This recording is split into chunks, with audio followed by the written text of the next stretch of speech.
Good morning, good evening dear student, welcome to our CAT classes. आज chemistry classes में आपका स्वागत है। तो आज हम आपको बताएंगे डिकम्पोजिशन रिएक्शंस, जो कि chemical reaction and chemical equation का ये पार्ट है, हम लोग को पढ़ना है। तो इसके प्रीवियस वीडियो में मैंने आपको बताया था डबल डिस्प्लेसमेंट रिएक्शंस। आज चर्चा होगा, आज इस पर प्रकाश डाला जाएगा, किस पे? डिकम्पोजिशन रिएक्शंस पे। तो सबसे पहले जानेंगे डिकम्पोजिशन रिएक्शंस क्या होता है, इसके कितने प्रकार होते हैं, क्या क्या कंडीशन हो सकती है।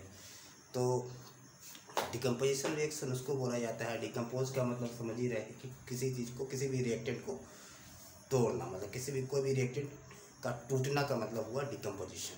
कोई भी रिएक्टेंट आपने उठाया तो इसमें क्या होता है कि जो रिएक्टेंट्स होता है, रिएक्टेंट का मतलब है जो कि केमिकल रिएक्शन में भाग लिया करता है, उसको क्या बुलाते हैं हम लोग? रिएक्टेंट्स। तो रिएक्टेंट्स पार्ट की क्या होता है? डिकम्पोज होता है किसमें? टू या मोर देन टू प्रोडक्ट्स में। तो कोई भी रिएक्टेंट पार्टिकल्स अगर दो या दो से ज़्यादा प्रोडक्ट में ब्रेक होता है, मीन्स डिकम्पोज होता है, तो उसको हम लोग बोलते हैं डिकम्पोजिशन रिएक्शन। मतलब कि कोई भी रिएक्टेंट पार्टिकल डिकम्पोज होकर दो या दो से ज़्यादा प्रोडक्ट बनाता हो under suitable condition. Under suitable condition का मतलब ये होता है, ये हो सकता है कि रिएक्टेंट को तोड़ने के लिए हमको एनर्जी देना पड़े, और वो एनर्जी अलग अलग तरीके का हो सकता है हीट एनर्जी हो सकता है, लाइट एनर्जी हो, या फिर आपका इलेक्ट्रिकल एनर्जी भी हो सकता है। तो वही चीज़ हम लोग इसमें पढ़ने वाले हैं। तो आप चैनल के साथ बने रहें, पेन और कॉपी उठा लें और इत्मीनान से आप लेक्चर को देखें, और जो जो इम्पोर्टेंट बात है उसको आप नोट भी कर सकते हैं। तो देखिए, डिकम्पोजिशन रिएक्शंस, आपका डिकम्पोजिशन का मतलब है कि टूटना, डिकम्पोज हो जाना। तो कौन डिकम्पोज हो? जो कि केमिकल रिएक्शन में भाग लेता है। तो जो केमिकल रिएक्शन में भाग लेता है उसको हम लोग क्या बुलाते हैं? रिएक्टेंट्स। तो कह सकते हैं कि when chemical species means when reactants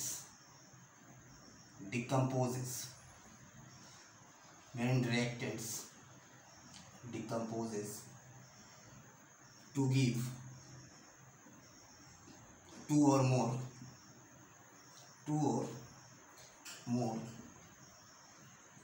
product, ठीक है, कह सकते हैं प्रोडक्ट, या फिर प्रोडक्ट्स दे सकता है।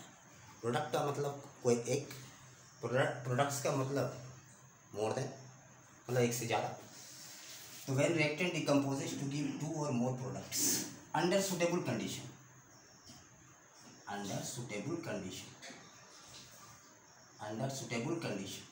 एक सुटेबल कंडीशन। तो कह सकते हैं कि कोई भी रिएक्टेंट्स पार्टिकल से डिकम्पोज करेगा अंडर सुटेबल कंडीशन, और डिकम्पोज करके दो या दो से ज़्यादा प्रोडक्ट देगा, तो वैसे क्लास ऑफ रिएक्शन को हम लोग क्या बुलाएंगे? Decomposition reaction. जैसे एग्जांपल में हम लोग देखिए, जैसे ये आप मान लो कि ये रिएक्टेंट्स है हमारे पास, जो यहाँ पे बनाया हुआ फिगर में ये है रिएक्टेंट्स। तो रिएक्टेंट्स देखिए डिकम्पोज होके क्या बना रहा है? प्रोडक्ट बना रहा है। पहला केस में देख रहे हैं आप दो प्रोडक्ट, सेकेंड वाला में आप देख रहे हैं कि एक दो तीन प्रोडक्ट। तो इसका एग्जांपल देखते हैं हम, जैसे कि बहुत कॉमन एग्जांपल है, जैसे कि हम लोग लेते हैं decomposition of calcium carbonate.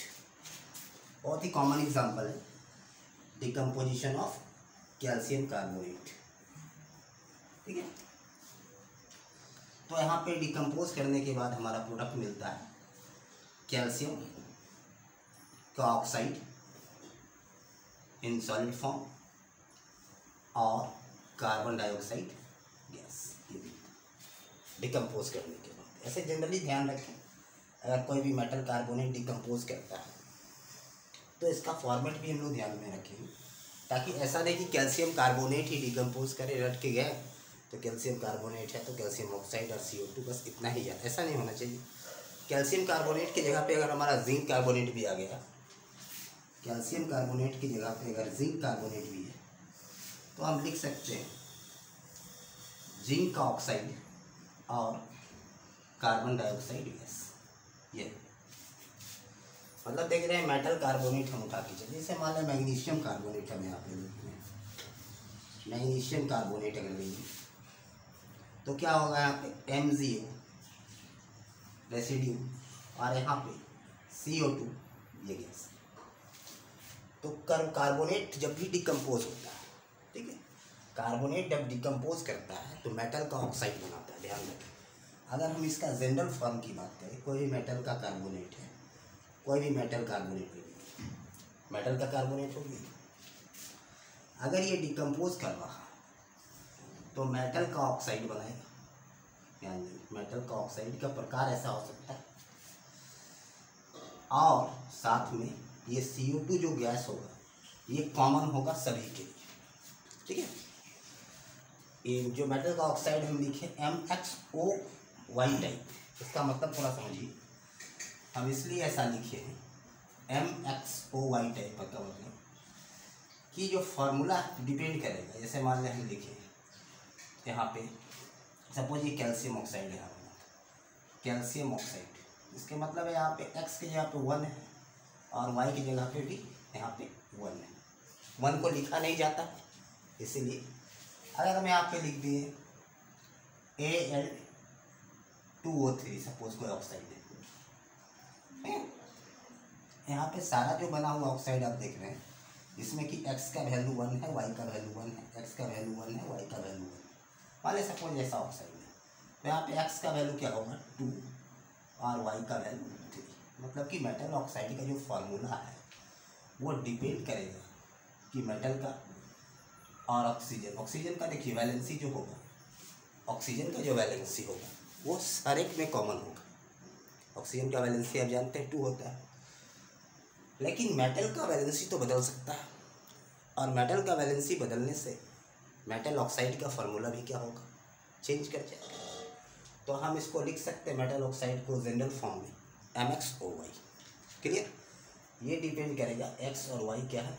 X क्या है, कह सकते हैं कि X जो है, जो यहाँ पे अगर M वो लिखते हैं तो X जो है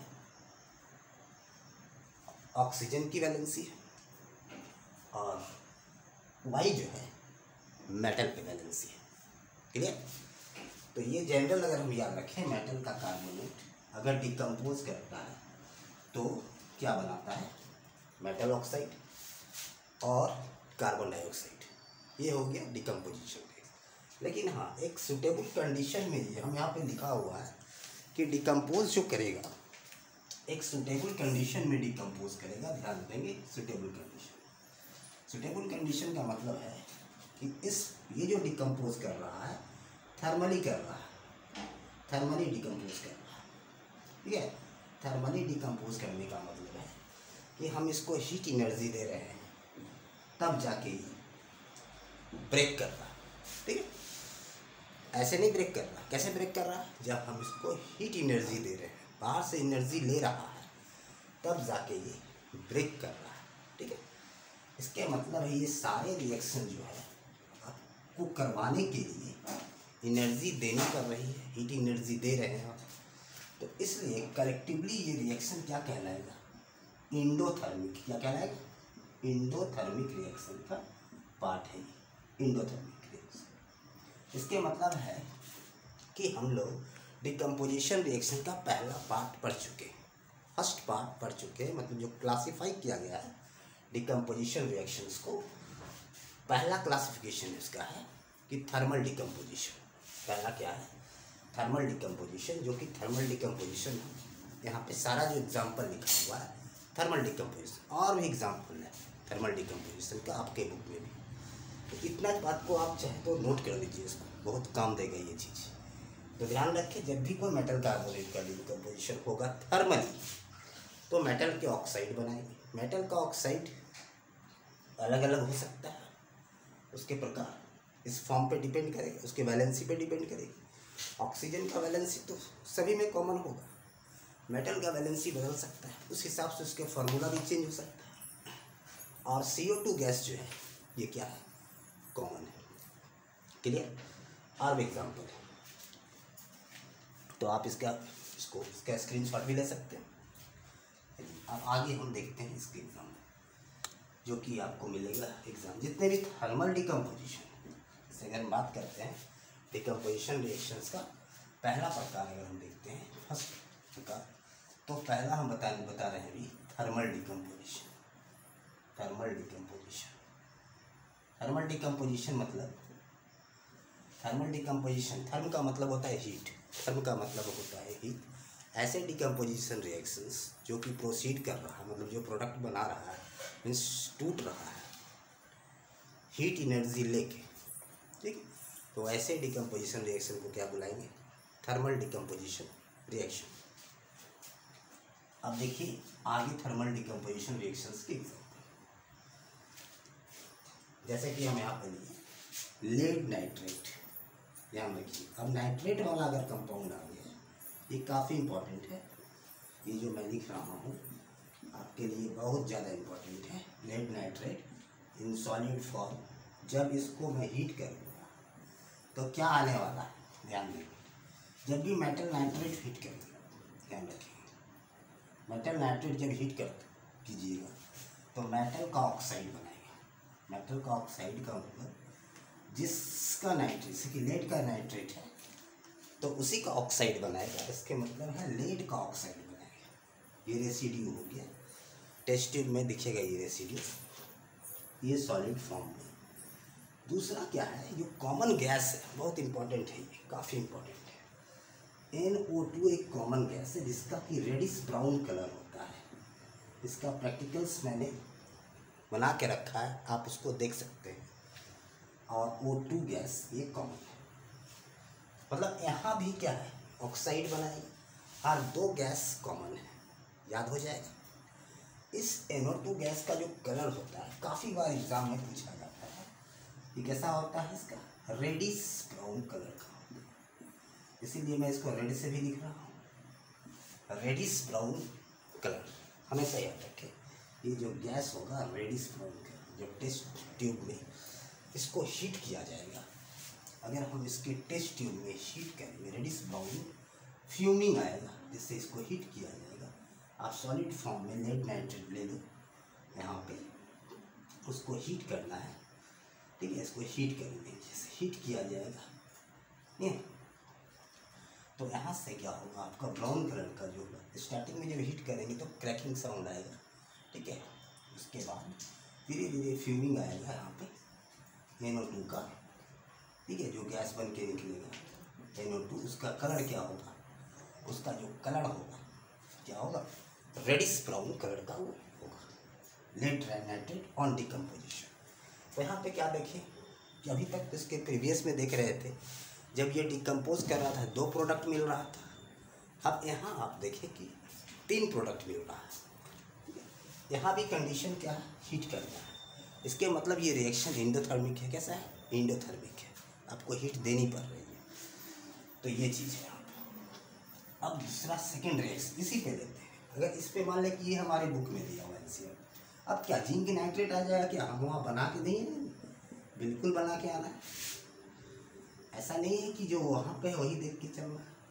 अब देखिए 2 चीज़ को आपको कॉमन लिख लेना है, जो कि आपका सभी में है। जब भी नाइट्रेट को हीट करते हैं तो जनरली हमारा NO2 गैस निकलता है। अब है कि यहाँ लेड का ऑक्साइड बना, तो यहाँ पे किसका ऑक्साइड बनेगा, जिंक का ऑक्साइड बनेगा। यहाँ भी NO2 गैस वही निकले जो कलर होगा रेडिश ब्राउन। आप PV लेड नाइट्रेट का हो गया जिंक नाइट्रेट। सिमिलरली अगर हम कॉपर नाइट्रेट की बात करें तो कॉपर नाइट्रेट भी अगर सॉलिड फॉर्म में हीट किया जाए इसको, तो सबसे पहला काम है कि NO2 ब्राउन कलर जो गैस है उसको हम लोग पहले लिख लेते हैं, और बाद में हम लिखेंगे कॉपर के ऑक्साइड। तो ये सब टेस्ट ट्यूब में एज ए क्या मिलेगा हमको, रेसिड्यू, ठीक है, एज ए क्या मिलेगा, रेसिड्यू मिलेगा, और ये गैस मिलेगा NO2। Clear? All are the example of thermal decomposition reaction. देखिए कितना एग्जाम्पल थर्मल डिकम्पोजिशन का मिल रहा है। अब नाइट्रेट का हीटिंग हो गया, कार्बोनेट का हीटिंग हो गया, अब थोड़ा क्लोरेट को हीट किया जाए। अब क्लोरेट क्या होता है पहले ये जाने। क्लोरेट आयन होता है ClO3 और ये कोई मेटल है, तो मेटल का अगर क्लोरेट को हीट किया जाएगा, ठीक है, तो ये भी किस में आएगा, डिकम्पोजिशन रिएक्शन में। तो क्लोरेट आयन क्या होता है, ClO3 पे माइनस, ClO3 पे माइनस क्लोरेट आयन, इसको क्या बोलेंगे, क्लोरेट आयन, मतलब कि रेडिकल है, ये पॉलीएटॉमिक आयन है। तो सिमिलरली आप क्या करें, पहले इस चीज़ को आप कॉपी में नोट कर लें या फिर इसको स्क्रीनशॉट ले लें, इसके आगे बढ़ते हैं। उसके बाद अब क्लोरेट की बात आता है, नाइट्रेट हीट हो गया, कार्बोनेट हीट हो गया, अब थोड़ा क्लोरेट पे अटैक किया जाए। तो क्लोरेट है कि जैसे कि पोटासियम क्लोरेट है, पोटासियम क्लोरेट है, इसको हीट करना है, पोटासियम क्लोरेट को हीट करना है, तो पोटासियम क्लोरेट को हीट करना है, तो क्या बनाता है ये, जिसका क्लोरेट है, पोटासियम का क्लोरेट है, तो पोटासियम का क्लोराइड बनेगा और इसमें ऑक्सीजन गैस, मतलब इससे पता ये चला अगर कोई भी क्लोरेट को हीट करते हैं, जितने भी मैंने रिएक्शन लिख रहा हूँ, पिछले वाले में लिखा, मैंने बैलेंस नहीं किया है, ठीक है, मैं ये बता रहा हूँ कि डिकम्पोज करके क्या देगा। अब बैलेंस कर सकते चाहेंगे तो हम लोग कर, जैसे लेड नाइट्रेट वाला था, अगर बैलेंस की बात आती है, पहला वाला सब बैलेंस था, कार्बोनेट वाला जनरली, लेकिन अगर लेड नाइट्रेट का बैलेंस करने की बात आता है तो क्या लिखेंगे, इसके PbO, इस तरह से आप बैलेंस कर देंगे, सिमिलरली सब हो जाए, NO2 है O2, उसी फॉर्मेट पे सब हो जाए, यहाँ पे 2 लगा देंगे, यहाँ पे 2 लगा देंगे, यहाँ पे 4 लगा देंगे, तो अगर एक बैलेंस आप कर दिए इसका, अगर बैलेंस है ये, बाकी क्या होगा, इसी फॉर्मेट पे जिंक नाइट्रेट भी बैलेंस होगा, वहाँ भी 2 लगेगा, उसके आगे भी जिंक ऑक्साइड के पास 2 लगेगा, यहाँ भी 4 लगेगा, इस पे नाइट्रेट वाला बैलेंस होगा, 2 2 4 याद रखेंगे, क्या याद रखेंगे, अगर नाइट्रेट आता है तो क्या कैसे बैलेंसिंग याद रखेंगे, 2 लगाइए 4 लगाइए, बैलेंस हो जाएगा। अब यहाँ पे है क्लोरेट की बात, तो क्लोरेट वाला में क्या है, अगर कोई भी मेटल क्लोरेट हो, मेटल का क्लोरेट को हीट करते हैं,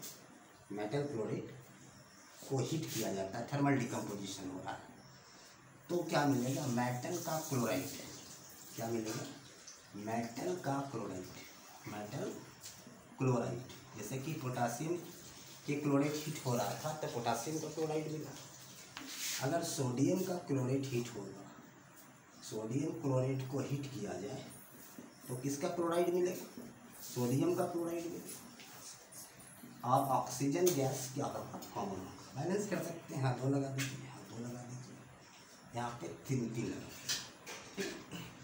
यहाँ भी सिमिलरली 2 लगाएंगे, यहाँ पे 2 लगाएंगे, यहाँ पे 3 लगाएंगे, बात समझ में आ रही है। All are the example of thermal decomposition. एक एग्जाम्पल और दिया हुआ है जो वो भी बड़ा इम्पोर्टेंट है, फेरस सल्फेट को हीट करने पे क्या मिलता है, तो इसमें क्या है, Fe2O3 में थोड़ा अनकॉमन रिएक्शन ध्यान में रखिए, यहाँ पे याद रखिए सल्फेट वाला में 2 गैस लिख लेंगे, एक SO2 और एक SO3, ये थोड़ा ध्यान रखने वाली बात है। अगर ये आयरन सल्फेट है, लाइट ग्रीन होता है इसका कलर, क्या होता है, इसका कलर होता है लाइट ग्रीन कलर का होता है, ठीक है, लाइट ग्रीन, या ये ब्राउन कलर का होता है, ब्राउन कलर सॉलिड कह सकते हैं, ये चीज़। तो ferrous sulphate on decomposition means in the presence of it, ये बनाया फेरिक ऑक्साइड और आपका सल्फर का डाइऑक्साइड और SO3, तो ये चीज़ ये ध्यान देंगे। थर्मल डिकम्पोजिशन रिएक्शन अगर इतना आपके पास है तो बड़ा आसानी से एग्जाम में बनने वाला है। अब हम लोग थोड़ा फोटोलाइटिक पे अटैक करते हैं, फोटोलाइटिक डिकम्पोजिशन पे, थर्मल हो चुका है, इसको भी चाहे तो आप नोट कर सकते हैं। तो फोटोलाइटिक, अब थोड़ा फोटोलाइटिक डिकम्पोजिशन में क्या है, फोटो से लग रहा ही है सुनने से कि फोटो का मतलब होता है लाइट, ये पहला हो चुका है थर्मल, दूसरा है फोटोलाइटिक, फोटोलाइटिक डिकम्पोजिशन। तो फोटोलाइटिक डिकम्पोजिशन में हम क्या देखेंगे, ऐसा डिकम्पोजिशन रिएक्शन। फोटो का मतलब क्या होता है, फोटो का मतलब ही होता है लाइट, और लाइसिस का मतलब होता है टूटना, ब्रेक होता। जैसे कि एग्जांपल में AgCl बड़ा कॉमन एग्जांपल है फोटोलाइसिस का। AgCl इसको फोटोलाइटिक मतलब यहाँ पे लिखते हैं सनलाइट। तो यहाँ पे बनता है हमारा Ag और Cl2 ये बनाता है, ये चीज़ है। तो अगर इसको सिल्वर क्लोराइड को हीट किया जाए, ये क्या रहता है, चैनल इसमें इस तरह से ले लिए सिल्वर क्लोराइड, ठीक है, वो हीट किया जाए तो सिल्वर क्लोराइड क्या होता है, वाइट कलर का होता है। तो वाइट कलर क्या होता है, टर्न हो जाता है ग्रे कलर, जिसमें कलर होता है ग्रे कलर। तो ये जो डिकम्पोजिशन रिएक्शन है, यहाँ जो डिकम्पोज कर रहा है Ag और Cl आपस में जो अलग हो रहा है, टूट रहा है, एक दूसरे से अलग हो। डिकम्पोजिशन का मतलब क्या है, एक दूसरे से पार्टिकल अलग हो रहे हैं। तो यहाँ पे किसके प्रेजेंस में अलग हो रहा है, सनलाइट की प्रेजेंस में। सिमिलरली हम लिख सकते हैं 2AgBr, अगर ये डिकम्पोज कर रहा है सनलाइट के प्रेजेंस में, तो यहाँ क्या बनाएगा 2Ag और Br2, ठीक है। ये सारे फोटोलाइसिस का ज़्यादा एग्जाम्पल इसके नहीं होते, नहीं आगे हायर क्लास में आपको बहुत सारे एग्जाम्पल मिलेंगे, लेकिन दो कॉमन है। और एक लिख सकते हैं, आपने पढ़ा होगा बायोलॉजी में भी, फोटोलाइसिस ऑफ वाटर, ये रिएक्शन भी चल सकता है during events of photosynthesis, water का फोटोलाइसिस होता है। तो वहाँ पे देख सकते हैं कि एग्जाम्पल ऑफ वाटर का फोटोलाइसिस का मतलब है वाटर को टूट रहा है किसके प्रेजेंस में, सनलाइट के प्रेजेंस में ड्यूरिंग फोटोसिंथेसिस रिएक्शन। तो ध्यान देंगे कि जो वाटर का फोटोलाइसिस किस तरह से हो, क्योंकि फोटोलाइसिस ऑफ वाटर से ही हमको क्या मिलता है, ऑक्सीजन गैस, ठीक है, जो ऑक्सीजन गैस मिलता है ड्यूरिंग फोटोसिंथेसिस रिएक्शन। तो वहाँ पे क्या होता है, वाटर का फोटोलाइसिस होता है।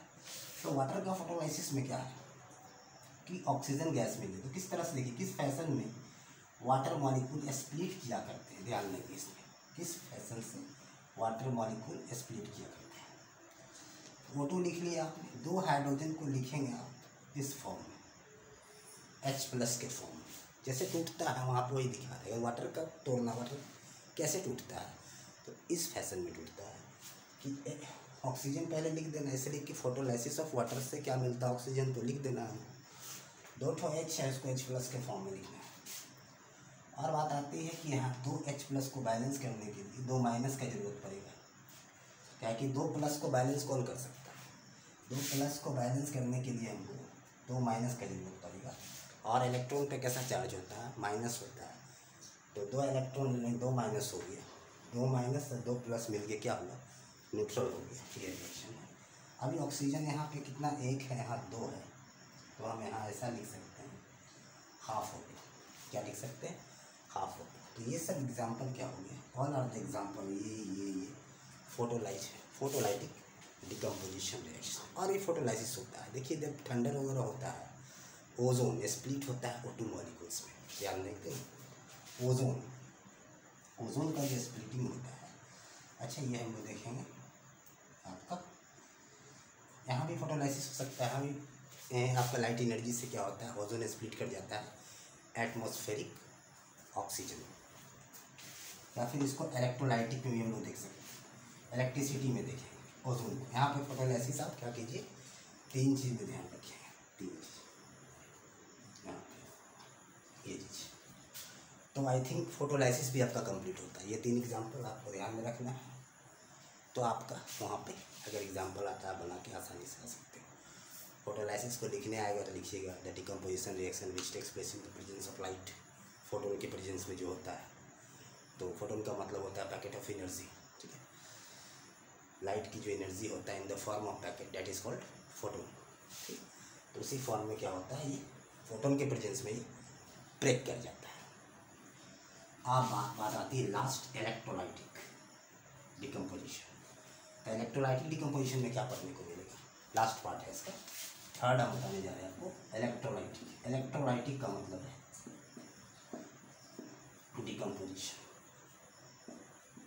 इलेक्ट्रोलाइटिक डिकम्पोजिशन मतलब इलेक्ट्रिक करंट के प्रेजेंस में कह सकते हैं the decomposition reaction which takes place in the presence of electric current.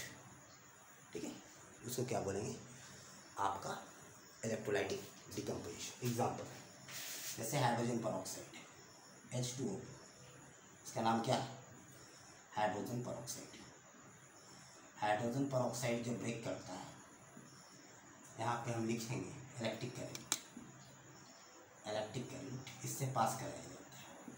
ठीक है, इसके सॉल्यूशंस तो क्या होगा, ये टूट जाता है, 2 मॉलिक्यूल ऑफ वाटर और आपका O2 गैस इसमें। ठीक है,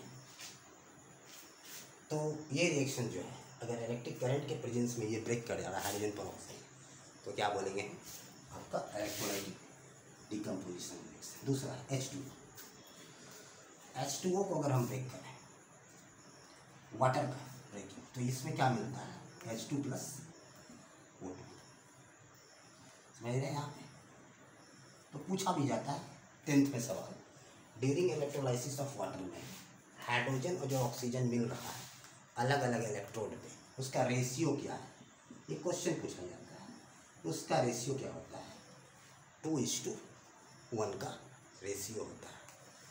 तो ये वाटर के अगर हम लोग क्या बोलते हैं इलेक्ट्रोलाइटिक डिकम्पोजिशन किया जाए तो ये मिलता है।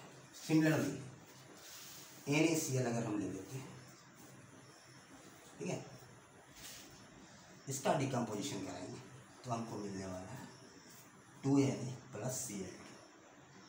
ठीक है, 2Na plus Cl2। Similarly AlCl3 का इलेक्ट्रोलाइसिस कराया जाए, ठीक है, तो क्या बनाएगा 3Al प्लस आपका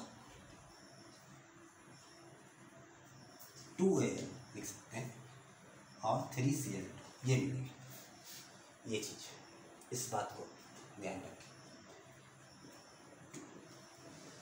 तो ये जो इलेक्ट्रोलाइसिस होता है, अगर पूछा जाए कि हाइड्रोजन परऑक्साइड का इलेक्ट्रोलाइसिस प्रोडक्ट क्या है, मीन्स डिकम्पोजिशन रिएक्शन में क्या मिला H2 और O, इसका प्रोडक्ट क्या मिला H2 और O, प्रोडक्ट ऑफ इलेक्ट्रोलाइसिस, या फिर बोल सकते हैं product of electrolytic decomposition.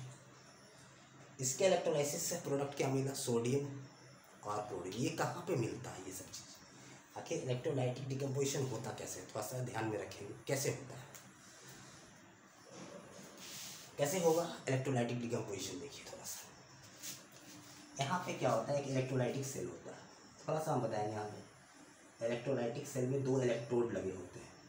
Electrolytic cell में 2 इलेक्ट्रोड होता है, एक होता है एनोड जिसको हम बोलते हैं पॉजिटिव और कैथोड को यहाँ पे हम लेते हैं negative in case of electrolytic cell. और इसको बैटरी से आप जोड़ दीजिए, 1 पॉइंट कम से कम मिनिमम क्या होना चाहिए, जो बैटरी से आप जोड़िएगा इसको, जो भी बैटरी से इसको जोड़िएगा उसका वोल्ट होना चाहिए 1.23 वोल्ट इसके लिए, खासकर वाटर के लिए। ठीक है, 6 वोल्ट भी लिखा रहता है।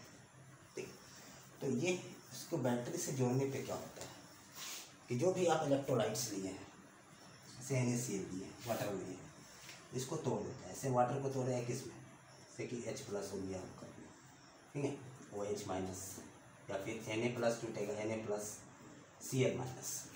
तो जो प्लस वाला है क्या किधर जाएगा माइनस की तरफ, और माइनस वाला जाएगा प्लस की तरफ। तो उसके दौरान क्या होता है इलेक्ट्रोड पे प्रोडक्ट बनता है। अगर इधर गया तो ये इधर सोडियम में, इस इलेक्ट्रोड पे सोडियम जमा होगा, इधर जाके क्लोरीन डिपॉजिट होगा। समझिए, इसी को बोलते हैं प्रोडक्ट ऑफ इलेक्ट्रोलाइसिस। इसी तरह से इसको आप नोट कर सकते हैं, बहुत ही इंपॉर्टेंट 4 एग्जाम्पल आप देख सकते हो। इसको बोलते हैं इलेक्ट्रिक करंट के प्रेजेंस में हो रहा है। और थोड़ा सा इसको थोड़ा सा आप समझाते हैं, थोड़ा हल्का सा, ज़्यादा नहीं, समझ सकते हैं।